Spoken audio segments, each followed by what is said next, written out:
Curd rice, పెరుగన్నంతో పచ్చి ఉల్లిపాయ.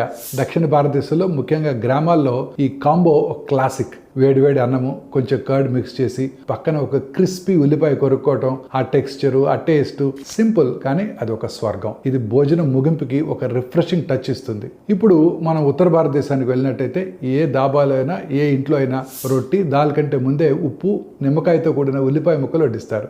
రాజ్మా, చోళే లేదా పరోటాతో వడ్డించడానికి ముందే ఉల్లిపాయలు కూడా వడ్డిస్తారు. ఈ సాంప్రదాయాలు యాదృచ్ఛికం కాదు, అవి నిశ్శబ్దంగా ఒక ముఖ్యమైన పనిని చేస్తున్నాయి. ఆ పచ్చి ఉల్లిపాయల్లో క్వెర్సెటిన్ అనే సహజమైన ప్లాంట్ బేస్డ్ రసాయనం ఉంటుంది. ఇది శరీరంలో ఇన్ఫ్లమేషన్ ని తగ్గించడంలో సహాయపడుతుంది. అలాగే ఇందులో ప్రీబయాటిక్ ఫైబర్స్ కూడా ఉంటాయి. ఇవి మీ నుంచి గట్ బ్యాక్టీరియాకు ఆహారం అందిస్తాయి మరియు సల్ఫర్ సమ్మేళనాలు కాలేయాన్ని డిటాక్స్ చేయడానికి మరియు రక్తంలో చక్కెర స్థాయిని నియంత్రించడానికి కూడా తోడ్పడతాయి. మన తాత ముత్తాతలకి క్వెర్సెటిన్ లేదా ప్రీబయాటిక్స్ వంటి పదాలను ఉపయోగించలేదు, కానీ వారి